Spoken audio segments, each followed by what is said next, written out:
Hi, this is Marina from Frocks Frolics with some more doll clothes for you.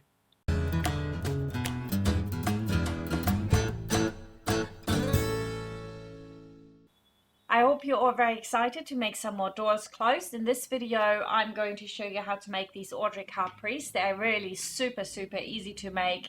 Before we start, I want to point out a couple of things here which are quite important for these gorgeous pants. Now, you can make these gorgeous pants very fitted if you use a material which has stretch. It can be woven like this one, but it has to have stretch, and then it'll fit really snugly.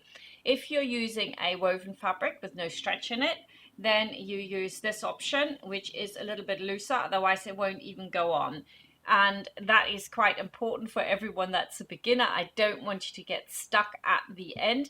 Make sure that when you are cutting out, and we're going to look at all that in a minute, that you are using the right pattern for it. So if you're making the tighter fitting version, that can only be done in warp knits or very stable knits or woven fabrics with stretch, whereas this one will be just perfect for your wovens.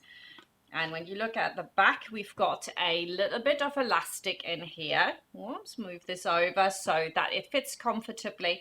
We have got a Velcro fastening again, which is quite simple, and then we've got the gorgeous pockets, which I thought you might all want to do, but we are shortcutting them. They're not real pockets.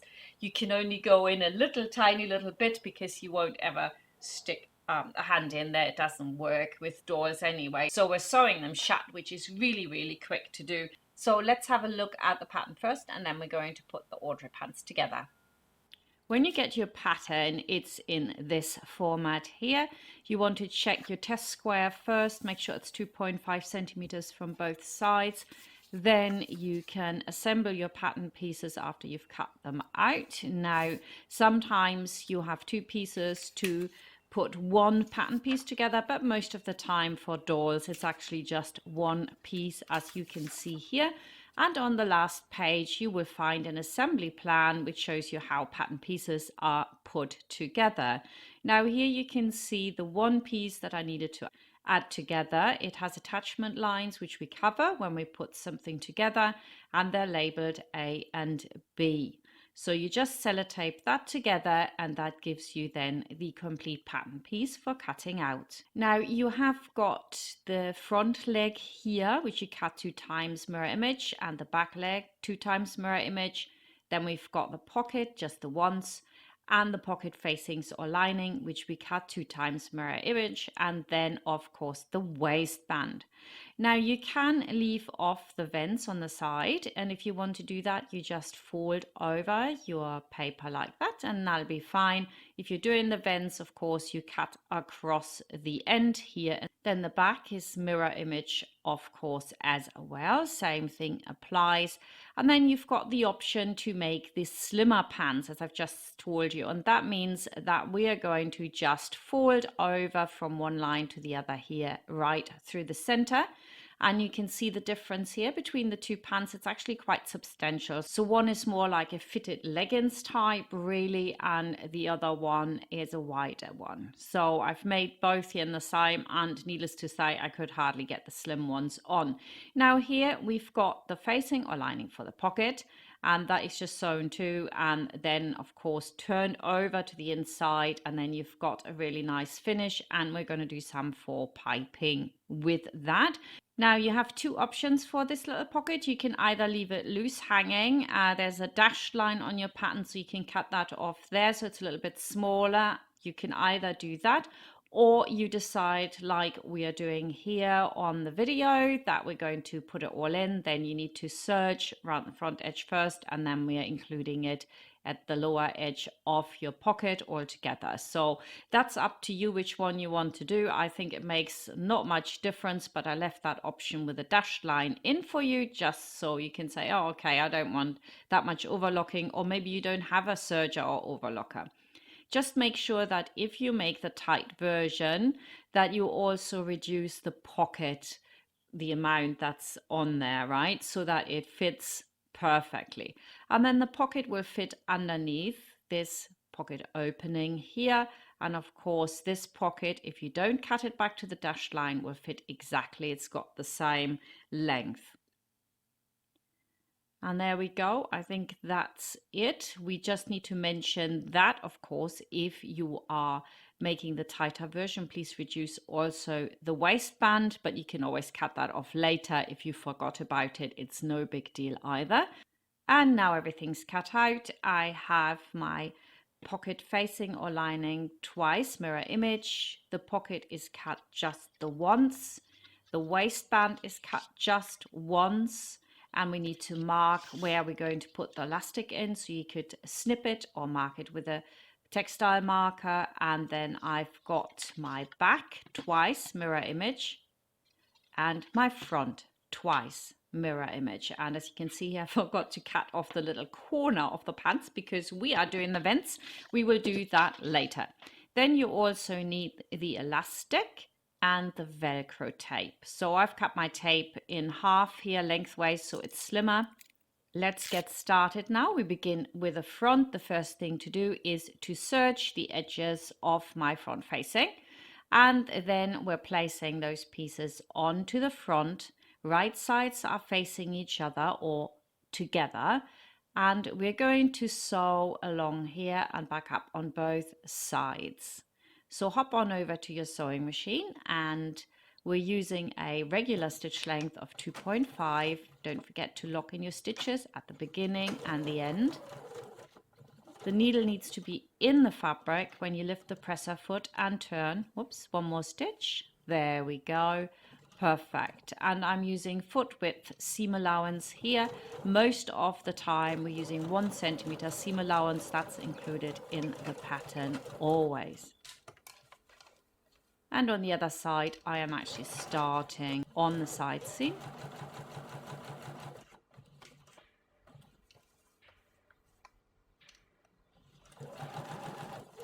Then we want to cut right into that point to where we've sewn before we iron it. And we just iron it very gently here on the edge, and then we turn the edge in, and here it becomes interesting now because we can do our full piping, which I really love, which means I just roll it out that tiny little bit again and it looks like piping. It's really cool, and I do that a lot actually, because even now real piping is great and you can do that if you want to be quick. This looks just as good, and why would you do piping on dolls' clothes anyway? So we want to press that in with a lot of steam really securely. Now the next step is to top stitch that down close to the edge, and you can use 2.5 or even 3 as your stitch length here. A longer stitch length generally is better for clothing when you're top stitching. It makes it look more professional. With doll clothes, however, I don't think it's necessary, but as you wish. And I do that on both sides, of course. Now I can close my center front for the pants. 1 centimeter seam allowance all the way around. And as you go down, it's a good idea to do it stitch by stitch. So needle down, lift up the presser foot, and then needle back down and go 1 stitch at a time. And that works really well. Secure your stitches. Serge the edge, cut off a little bit as well, I would suggest, and then you iron the seam away from you. And if I do that with the back as well, then they sit into opposite directions, which is really great, and then it's easier to put together. Now we're going to put the pocket on, and if you're not sure that you have got the right side facing up, just put it onto your pattern piece again to check, and then you can put that piece underneath. So it fits on nicely, and then we're going to serge it together in this area. And in order to do that really well, of course, we will have to pin it from the upper side. There we go.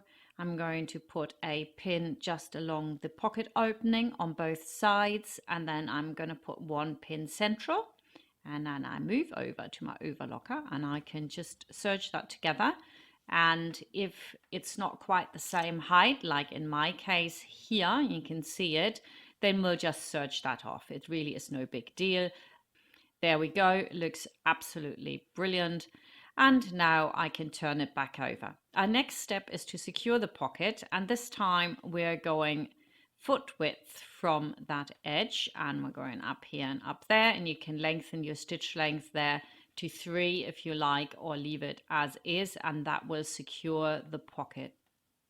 So foot width from the edge, and then you need to hit that point where the foot width seam allowance from both sides would hit, and then follow that round.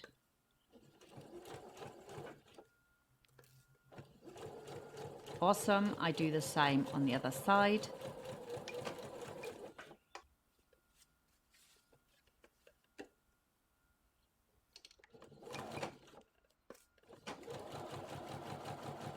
There we go. Sometimes it's not so easy to see where you have to go, and you go up. No, I need one more stitch.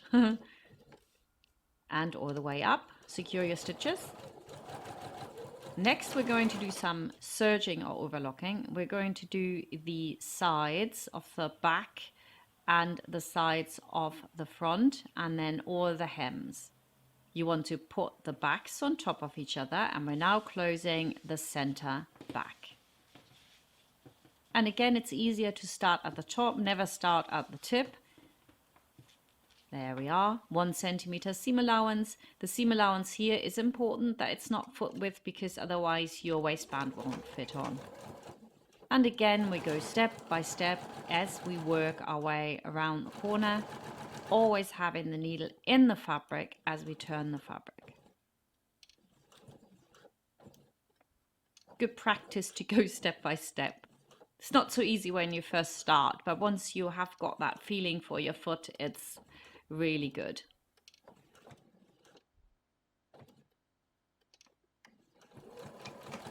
And now again, we iron away from us.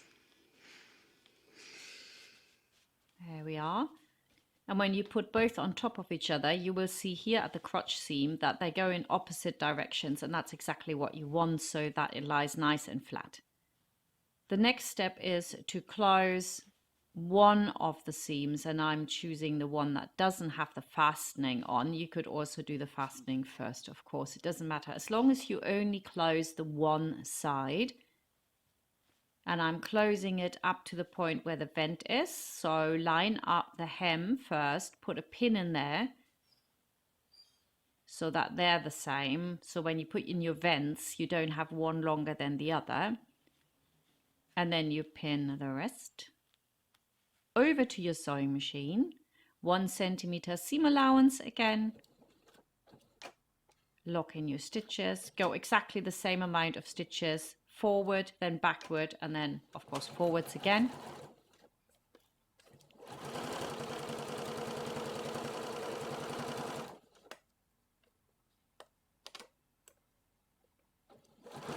Lock in your stitches at the end.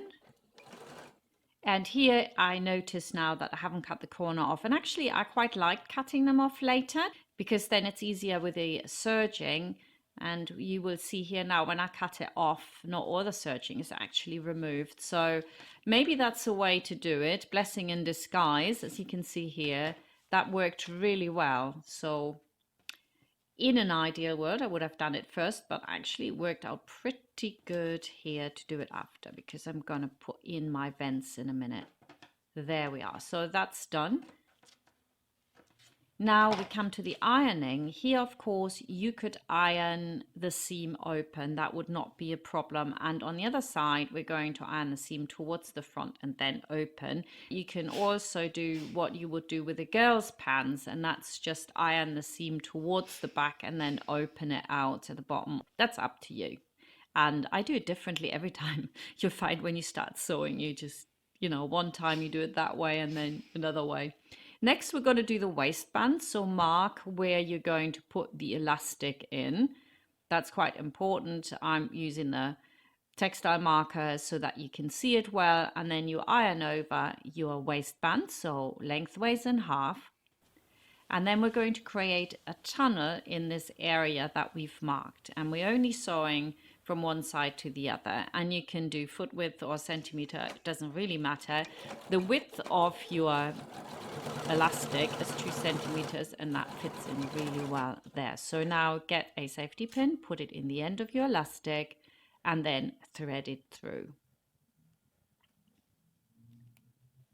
And the key is to thread it through so you leave 1 centimeter standing on either side, and then it's sewn to the waistband to secure it. So that's what we're going to do now. So carefully push it through.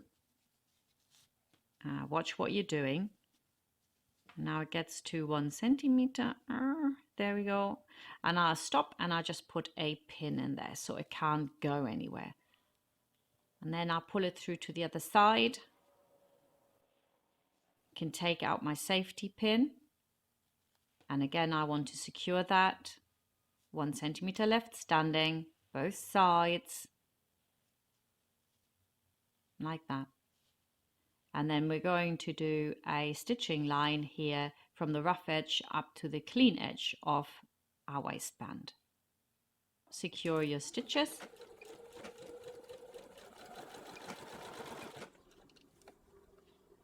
All the way up. Do the same on the other side.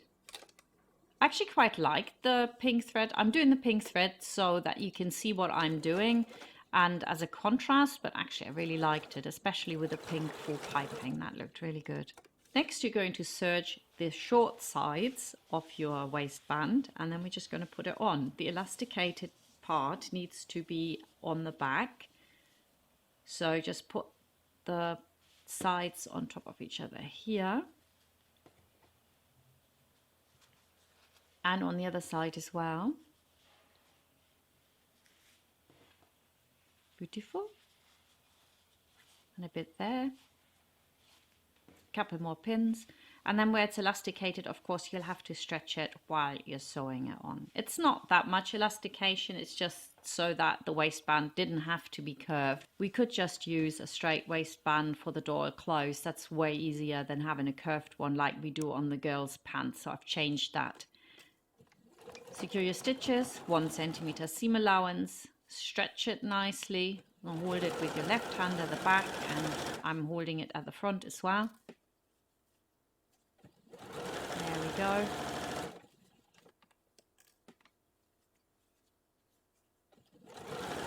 My fabric pushed a little bit. In that case, if your fabric does the same, then just hold it at the end and the front and just really pull it, but don't pull it away from the presser foot, of course. Just pull it while you're guiding it through, and then secure your stitches at the end. Go over to your serger and serge that edge.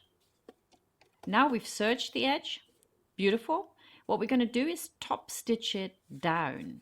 So just fold the seam allowance down, and then you want to top stitch it, and you might want to do stitch length 3 here, and that's fairly close to the edge. Again, find a mark on your presser foot that you can line up with.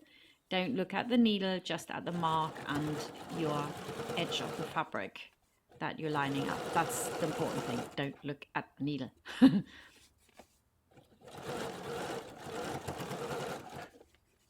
All the way to the end. Wow, front pants finished. Really is fast. I'm not exaggerating when I say half an hour you can get this done. Right, so we've got it together. Next is the fastening. I'm going to put the fluffy side on the right hand side. And here, because that's going to be folded in a minute, we do not need to sew all the way around the Velcro like we do on the other side. On the back, we sew all the way around.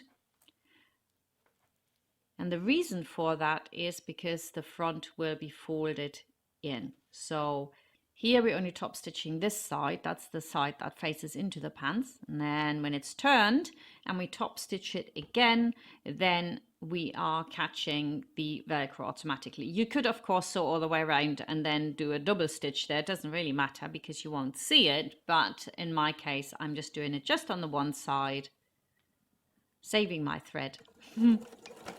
And it's also really important that you start the Velcro at the same point on either side and end at the same point. So the fabric mustn't be stretched underneath it or anything of that sort, so that at the end, when you do it up, it sits really neatly. There we go. That's one side in. Move over to the back pants now. There we go. And sew all the way around. And for everyone that's watching this on YouTube, these are the Audrey Capri pants. And you can get this pattern for your girl from age 1 to 12. And it's for dolls with a height of 46 centimeters to 50 centimeters. That's the American doll that I used here as my model.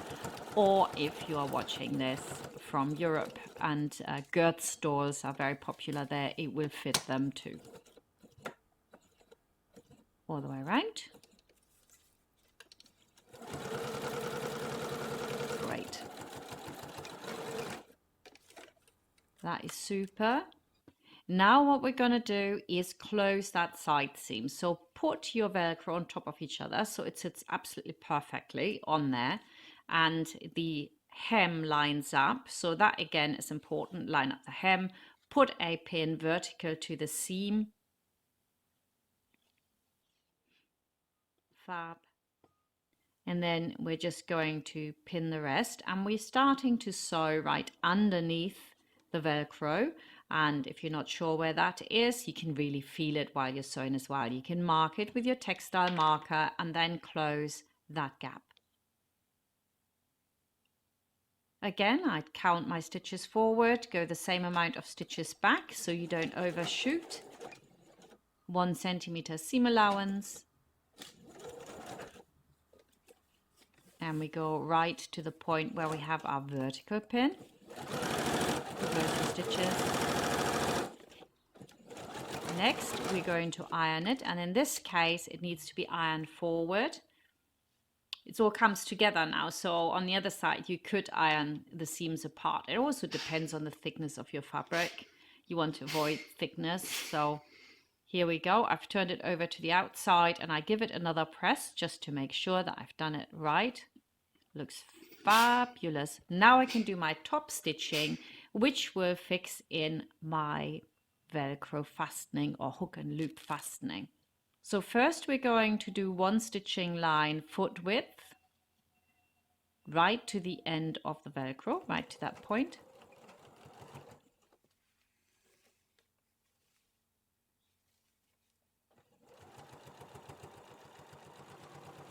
And then we're going to do up the Velcro, turn the trousers so we have got the right side on the inside, and then we just do a little tack across there. I'm doing it twice because I actually missed my Velcro. So I thought, oh, we need to go a bit higher.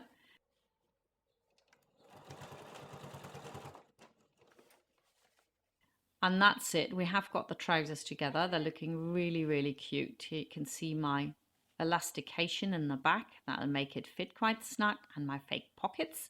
Lovely. Now the final bit is to do the vents. And what we want to do here is just basically fold the rough edges on top of each other. They need to line up, and preferably they will cross each other neatly as well. But what you don't want is line up the serging line, right? That's not what you do. You want to just line up the rough edge so they sit on top of each other. And there we are. We'll do that as well. See, they don't line up, but it would be nice if they're lined up exactly where you're going to have your stitching line, just in that one point. So you might have to shimmy it over a little bit. I don't do that here. I just line them up so they sit on top of each other because the distance is like really small. When you do the girls' pants, you can be a bit more finicky about it, but with the doll pants, I thought, nah, we're not doing that. We're just lining up the rough edge to edge, so they sit directly on top of each other, and then we bang those together, either foot width or centimeter seam allowance. Really not that big a deal if you're going for foot width here. It's only a couple of millimeters difference, and that will be 5/8 of an inch for all you ladies that do inches. And I always go, whoa, I don't know these centimeters. And then you move out your points, and then you have the seam allowance of the vent facing into the hem, and that way you get a really neat finish. And then in theory, it should automatically be the right height of the hem. So I do that on all 4 of them. I can iron them from the outside as well, just to make sure it all looks really nice. It's very good practice. And then I am absolutely checking my inseam here that it comes to the same height, because at this point it's really simple to iron over a little bit more or a little bit less. But if you wait to the end and it then doesn't fit, well, it's doors closed, so maybe it doesn't matter too much, but it would be nice if it did. And then I'm marking where I'm going to sew. So that would be on your serger line, right in the center of it. And I think it's where you go up into the tip. That's what people get wrong. Or it doesn't look even. And so if that's marked, that makes it really easy to do then, doesn't it? So it's 1.5 centimeters there, and then needle in the fabric, lift the presser foot, turn and go up, and this time we do it foot width, and then needle down again, and now we're going into the tip that we have marked. You can also now count your stitches that you do. So if you go 3 stitches up, you need to go 3 stitches down. That works really well. At least that's how I do it. And the same amount of stitches down, 4 stitches in this case, and then foot width again till you hit that next point that you've marked, the center of your serging. Turn again and sew to the end.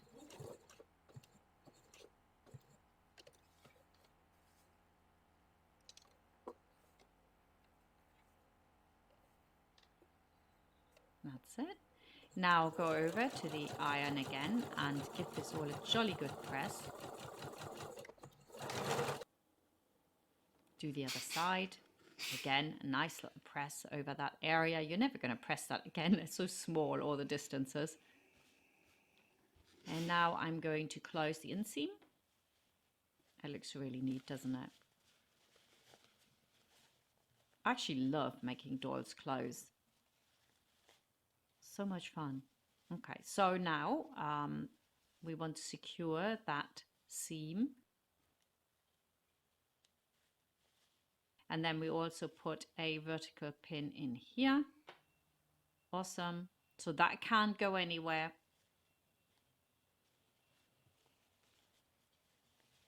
Do the same on the other side.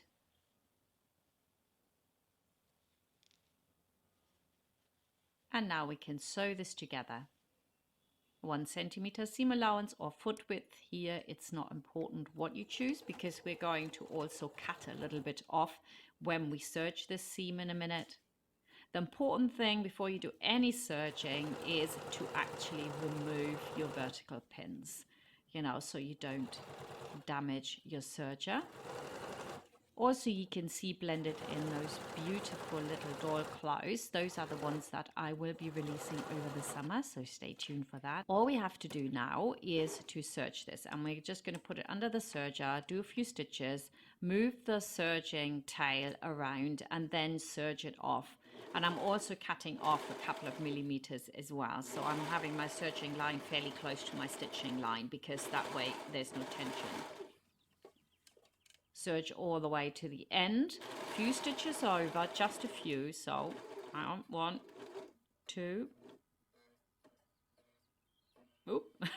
And then we flip it over, put it back under a little bit higher, yeah, because you did a few stitches, and then we secure it to the stitching there. So leave a long tail hanging on that side. The other side looks great. And then pull on the tail until you have got these 2 threads hanging. And once you've done that, pull just one of them to lock in the stitches, and then you can just cut it off, and that will never fray or come apart or look unsightly. That's a nice way of doing it, even for dolls' clothes. And whoever's going to receive this, they're going to love it. You get some practice out of it, and maybe some confidence to do some proper clothes. And your girl or niece or nephew or whoever gets it, they will absolutely love these really well-made clothes for their dolly, especially if they have the same clothes themselves. It is really cool. So I'm now ironing over the edge of my ironing board. See, I've tipped it on the side because otherwise you have unsightly lines on it and you don't want that. And I ironed the seams to the back. Really gorgeous. Now let's put this onto the doll to have a look what it looks like. And you can see here that the fit really is fantastic. I mean, you wouldn't be upset if the fit was like that for your girl, would you? So having this gorgeous fit and these vents on the doll is absolutely fantastic.